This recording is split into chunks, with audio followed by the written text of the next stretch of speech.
Hello everyone, आज हम आपसे बात करेंगे कंपनीज के बारे में। जनरली कंपनीज को लेकर बड़ा कंफ्यूजन है कि sir what is private company, what is public company, what is government company, what is statutory corporation, departmental undertaking, ये सब क्या है। सर डायरेक्टर कैसे होते हैं, कितने होते हैं, और यहाँ से BHU BCom एंट्रेंस में क्वेश्चन बनने के बहुत ज़्यादा चांसेस हैं। तो चलिए शुरू करते हैं आज कंपनीज के बारे में। तो very first will begin with the company. तो कंपनी से एक बड़ा इंपॉर्टेंट क्वेश्चन कि कंपनी जो है ना, it is defined under section 2 subsection 20 of the companies act 2013। जो हमारा नया कंपनीज एक्ट आया, अमेंडेड कंपनीज एक्ट आया इन द ईयर 2013, उसके सेक्शन 2 सबसेक्शन 20 में कंपनी को डिफाइन किया गया। क्या डिफाइन किया वो जरूरी नहीं है, हमको यह याद रखना है कि किस सेक्शन में, सेक्शन 2 सबसेक्शन 20 में डिफाइन किया गया है। बोला गया है वहां पे, जान लो तब भी क्या बोला गया, a company is registered under the existing act और एनी प्रीवियस एक्ट। तो इस एक्ट से पहले भी एक कंपनीज एक्ट था जिसका नाम था कंपनीज एक्ट 1956, जो कि अमेंड होके नया कंपनीज एक्ट आया, कंपनीज एक्ट 2013। तो उस कंपनीज एक्ट 2013 के सेक्शन 2 सबसेक्शन 20 में कंपनी को डिफाइन किया गया और डिफिनेशन ये दी गई है ना कि company incorporated that is registered under the existing companies act 2013 और प्रीवियस कंपनीज एक्ट। ठीक है, तो हम वो डिफिनेशन से ज़्यादा बेहतर पहले इसको देखेंगे, कंपनीज को कैसे डिफाइन करते हैं। तो हमने कंपनीज को डिफाइन करना है इन सारे कॉमन फीचर्स के बारे के बेसिस पे, और इन सारे कॉमन फीचर को अंडरस्टैंड भी कर लेना प्रॉपर्ली। तो see what are the features. Company क्या है? Company an artificial person created by law having fixed capital divisible in shares with common seal, permanent life that is perpetual succession and the control. ठीक है, these are the very feature, common feature of companies. तो इन जरा feature को understand भी करते हैं। Company क्या हमारी? Company is an artificial person. Artificial person means क्या होता है? सर देखो, दो तरह के person, natural person and artificial person. हम और आप क्या है? नेचुरल पर्सन है, because we are brought about by nature. लेकिन क्या कंपनीज को भी भगवान ने बनाया है? कंपनी को हमने बनाया। ठीक है, हमने बनाया कंपनी को, लेकिन कंपनी एक्ट करती है हमारे तरह। जैसे हम लोग एक्ट करते हैं वैसे कंपनीज भी एक्ट करती है। कंपनी का खुद का नाम होता है, उसका एग्जिस्टेंस होता है। हम कंपनी के नाम पे प्रॉपर्टी परचेज करते हैं, कंपनी के नाम पे प्रॉपर्टी सोल्ड करते हैं। कंपनी अपने नाम पे प्रोडक्ट बेचती है, अपने नाम से आइडेंटिफाई की जाती है। तो कंपनी हर वो फंक्शन परफॉर्म करती है जो नेचुरल पर्सन परफॉर्म करता है। इसलिए हम कंपनी को क्या कहते हैं? आर्टिफिशियल पर्सन कह देते हैं। ये बिल्कुल नेचुरल पर्सन की तरह एक्ट करती है, लेकिन नेचुरल पर्सन होती नहीं है। इसलिए हम कंपनीज को क्या कहते हैं? आर्टिफिशियल पर्सन कहते हैं। कंपनी का एग्जिस्टेंस कैसे होता है? ठीक है, तो आपको याद रखना है कि कंपनी का एग्जिस्टेंस होता है by law. It is been created by law. Sir which law? Sir companies act, that is company law 2013। इससे पहले कंपनीज एक्ट 1956 था। तो कंपनी लॉ के द्वारा एस्टेब्लिशमेंट में आती है, एग्जिस्टेंस में आती है, और उसी लॉ के द्वारा क्या होती है? गवर्न भी होती है। और कंपनी अगर वाइंड अप भी होती है फ्यूचर में, तो उसी लॉ के द्वारा होती है। इसी लॉ में प्रोविजन दिए हैं, इसलिए हम क्या कहते हैं? It is created by law. और सर कंपनी की स्टार्टिंग के लिए, कंपनी को कंटिन्यू करने के लिए फंड चाहिए होता है। वो फंड कहाँ से आता है? वो फंड आता है कैपिटल के माध्यम से। और कैपिटल किस माध्यम में इकट्ठा किया जाता है? By way of shares. ठीक है, किसी बड़े अच्छे राइटर ने डिफाइन किया था दैट शेयर्स को, कि share is the share in the capital of the company. Shares are the share in the capital of the company. Company के कैपिटल की जो हिस्सेदारी होती है, उन हिस्सेदारी को क्या कहते हैं? शेयर्स कहते हैं। तो कंपनी का टोटल कैपिटल डिवाइड होता है छोटे छोटे यूनिट्स में, और यूनिट्स को क्या कहते हैं? शेयर्स कहते हैं। ठीक है, एक कंपनी का और फीचर क्या है? That is common seal. Common seal का मतलब क्या होता है? कॉमन सील का मतलब सर कंपनी की एक अलग से मोहर होती है, और कंपनी के हर डॉक्यूमेंट क्या करते हैं? उस मोहर को इंग्रेव्ड होती है, वो मोहर उस पर लगी होती है। तो वही कॉमन सील है। कंपनी अपनी उसी कॉमन सील से क्या होती है? आइडेंटिफाई होती है, और हर कंपनी का डॉक्यूमेंट उस कॉमन सील को बियर करता है। Next is what? Perpetual succession. Perpetual succession मतलब क्या होता है? Sir long lasting life. जैसे सर यहाँ पे जो ओनर होते हैं वो आते रहते हैं, जाते रहते हैं, ओनर तो चेंज होते रहते हैं। ठीक है, लेकिन कंपनी का एग्जिस्टेंस ओनर की एग्जिस्टेंस की वजह से अफेक्टेड होता नहीं है। कंपनी एक सेपरेट एंटिटी को एंजॉय करती है, इसीलिए कंपनी की लाइफ क्या होती है? लॉन्ग लास्टिंग लाइफ होती है। वो ओनर के चेंज होने की वजह से, या किसी ओनर के मर जाने की वजह से कंपनी की लाइफ पे कोई असर पड़ता नहीं है। जैसा कि सोल ट्रेड में होता है कि सोल ट्रेड में ओनर मर गया तो कंपनी बिजनेस क्या हो गया? खत्म हो जाता है। लेकिन कंपनी केस में ऐसा होता नहीं है। और बड़ा इंपॉर्टेंट चीज क्या है? कंट्रोल। कंपनी के ओनर कौन होते हैं? Who are the owner of the company? The owner of the company are shareholder. याद रखना, कंपनी के ओनर कौन है? शेयर होल्डर है। लेकिन शेयर होल्डर कंपनी को कंट्रोल नहीं करते हैं। शेयर होल्डर के इलेक्टेड रिप्रेजेंटेटिव होते हैं, जिनको बोलते हैं board of director, BOD। They are what, they are the elected representative of shareholders. तो बोर्ड ऑफ डायरेक्टर जो क्या होते हैं, शेयर होल्डर के में से कुछ लोग जो कि शेयर होल्डर द्वारा इलेक्ट होके आते हैं, वो क्या बन जाते हैं, बोर्ड ऑफ डायरेक्टर बन जाते हैं, और वही लोग क्या करते हैं, वही लोग मिलकर कंपनी को कंट्रोल करते हैं। तो this is something about the companies. Now we talk about the sir classification और द फॉर्म्स ऑफ कंपनीज की कंपनी कितने तरह की हो सकती हैं। Now we talk about the classification of companies. तो मेनली जो कंपनी का क्लासिफिकेशन है, at company can either be a private company और company can either be a public company. Mainly दो, देखो मैंने यहाँ पे 3 लिखा है, लेकिन मैं फिर से कह रहा हूँ कि मेनली 2 क्लासिफिकेशन है, प्राइवेट कंपनी और पब्लिक कंपनी। इसकी बात थोड़ी देर बात करते हैं। तो प्राइवेट कंपनी क्या होती है, ध्यान से अंडरस्टैंड करना। The company which is being owned, manage and being controlled by the private individuals. वो कंपनी जो मैनेज और कंट्रोल किसको द्वारा की जाती है, प्राइवेट इंडिविजुअल्स को द्वारा की जाती है। हम उनको क्या कह देते हैं, प्राइवेट कंपनी कह देते हैं। इसमें कोई दिक्कत ही नहीं है, ठीक है। पब्लिक कंपनी क्या होती है, अब public company means the company which is being owned, manage and being controlled by the government. वो कंपनी जिसका मैनेजमेंट और कंट्रोल कौन करती है, गवर्नमेंट, जो गवर्नमेंट द्वारा ओन की जाती है। मैनेजमेंट और कंट्रोल भी कौन करता है, गवर्नमेंट करती है। हम उन कंपनीज को क्या कह देते हैं, सब पब्लिक कंपनी कह देते हैं। Now you have to understand that a public company का भी क्लासिफिकेशन है, डिपार्टमेंटल अंडरटेकिंग, स्टैट्यूटरी कॉर्पोरेशन और गवर्नमेंट कंपनी। तो उनकी बात भी वहाँ से करते हैं और उनके बीच के डिफरेंस को भी अंडरस्टैंड करने की कोशिश करते हैं। तो पब्लिक कंपनी में जो हमारा पहला है, that is what, that is departmental undertaking. Now what is departmental undertaking, पहले आप ध्यान से देखना, जो बड़ा इंपॉर्टेंट क्वेश्चन कई बार इंटरेस्ट पूछा गया है। पब्लिक सेक्टर में जो सबसे ट्रेडिशनल और ओल्डेस्ट फॉर्म है business undertaking, that is what, that is departmental undertaking. It is the oldest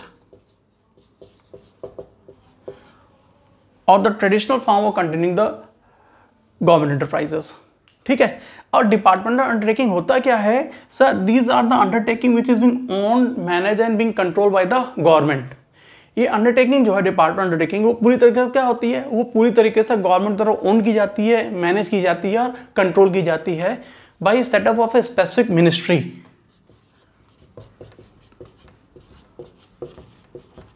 department undertaking जो होती हैं, ये गवर्नमेंट की कंपनीज होती है, जिसको पूरी तरीके से मैनेज और कंट्रोल भी कौन करता है, गवर्नमेंट करती है। और गवर्नमेंट कैसे मैनेज करती है, अलग से एक मिनिस्ट्री सेटअप करके, ठीक है।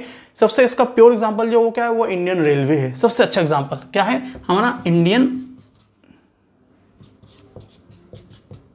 रेलवे। ये सबसे बढ़िया एग्जांपल हमारा डिपार्टमेंट अंडरटेकिंग को अंडरस्टैंड करने का। सबसे common example sir, Indian railway किसको बिलोंग करती है, हमारी सेंट्रल गवर्नमेंट को।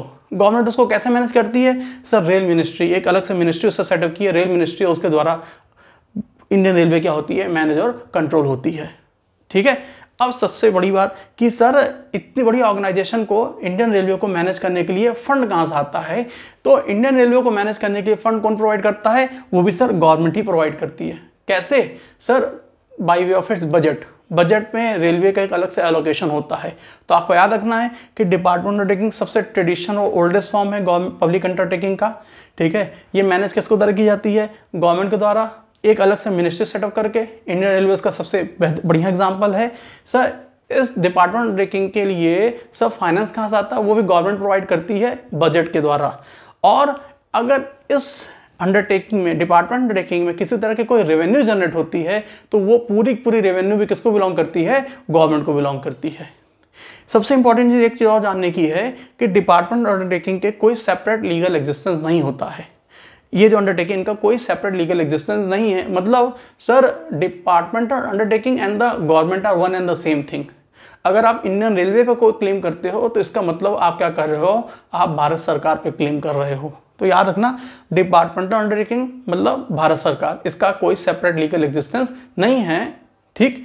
ओल्डेस्ट फॉर्म है, मिनिस्ट्री, गवर्नमेंट अपने स्पेसिफिक मिनिस्ट्री द्वारा इनको मैनेज और कंट्रोल करती है। फंड कौन प्रोवाइड करता है, गवर्नमेंट प्रोवाइड करती है। किसके द्वारा, बजट के द्वारा। और इस तरह के अंडरटेकिंग की पूरी रेवेन्यू भी किसको बिलोंग करती है, वो भी गवर्नमेंट की ट्रेजरी में चल जाती है। और इस अंडरटेकिंग में जितने इंप्लॉयज काम करते हैं, वो सारे के सारे इंप्लॉयज क्या कहलाते हैं, गवर्नमेंट एम्प्लॉयज कहलाते हैं। सारे इंप्लॉयज क्या होते हैं, गवर्नमेंट एम्प्लॉयज होते हैं। तो this is important information regarding the departmental undertaking. Next one is what, the statutory corporation. Now statutory corporation का मतलब क्या होता है, ऐसे corporation which came into existence by passing an special act in the parliament.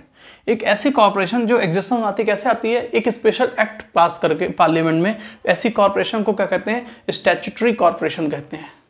Sir जैसे मैंने आपसे बात की डिपार्टमेंटल अंडरटेकिंग की, कि डिपार्टमेंटल अंडरटेकिंग का कोई सेपरेट लीगल एग्जिस्टेंस नहीं होता है, मतलब डिपार्टमेंटल अंडरटेकिंग और government are one and the same thing, है ना। But this is not the case with the statutory corporation, they are having separate legal existence. इनका क्या होता है, स्टैट्यूटरी कॉर्पोरेशन का सेपरेट लीगल एग्जिस्टेंस होता है, ठीक है। ये स्पेशल एक्ट पास करके एग्जिस्टेंस में आती है पार्लियामेंट में, उसी एक्ट के द्वारा इनकी पूरी गवर्निंग होती है और इनका सेपरेट लीगल एग्जिस्टेंस भी होता है। इनका पूरा फंड, इनकी पूरी रेवेन्यू किसको बिलोंग करती है, गवर्नमेंट को। फंड कौन प्रोवाइड करता है, गवर्नमेंट। रेवेन्यू पूरी किसको बिलोंग करती है, गवर्नमेंट को। But this is not the case with the statutory corporation. Statutory corporation में borrow fund from the government. Government से स्टैट्यूटरी कॉर्पोरेशन फाइनेंस उधार ले सकती है, बोरोइंग कर सकती हैं, ठीक है। लेकिन इनका जो रेवेन्यू होता है ना, रेवेन्यू ये उसको अपने पास रखती है, इनको उस रेवेन्यू को गवर्नमेंट के ट्रेजरी में जमा करने की जरूरत नहीं होती है।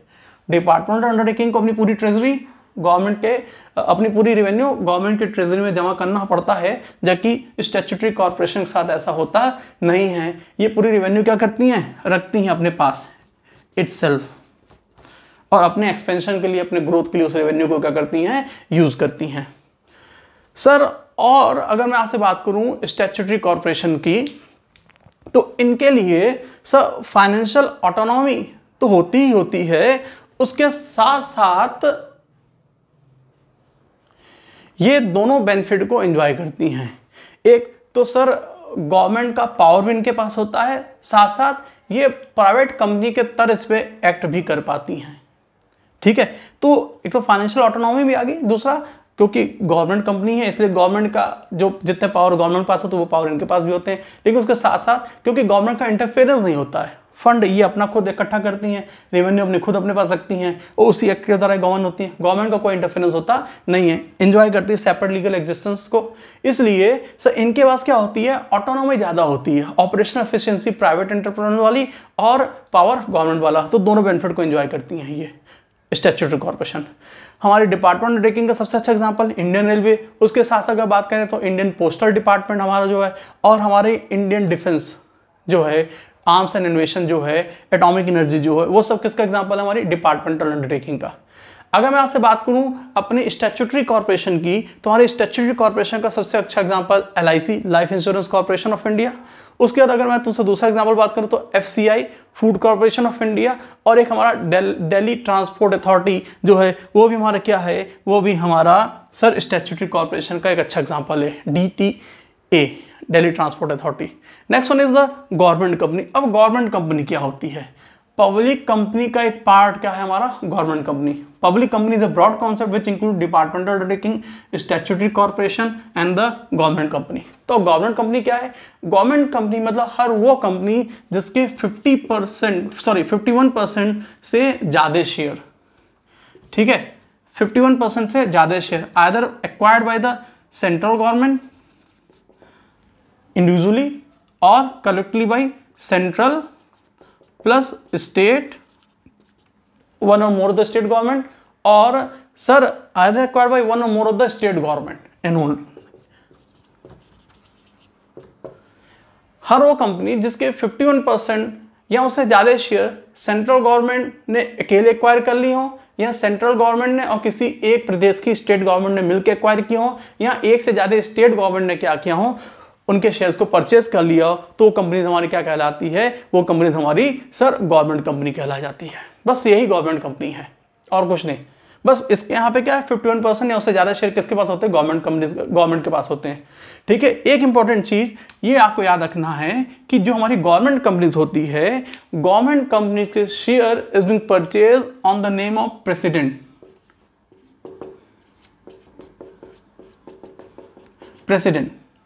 ठीक है।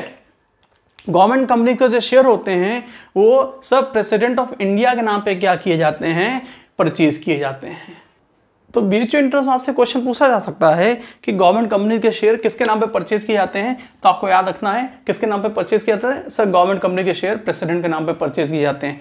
और गवर्नमेंट कंपनीज को डिफाइन किस सेक्शन किया गया, section 2 subsection 45 of the companies act. Section 2 subsection 45 में गवर्नमेंट कंपनीज को डिफाइन किया गया है और उसमें बोला गया है कि हर वो कंपनी जिसके 51% या उससे ज्यादा शेयर, ठीक है, कैपिटल, कौन सा शेयर कैपिटल, पेड अप, ये भी मैं बोल दे रहा हूं, पेड अप शेयर कैपिटल।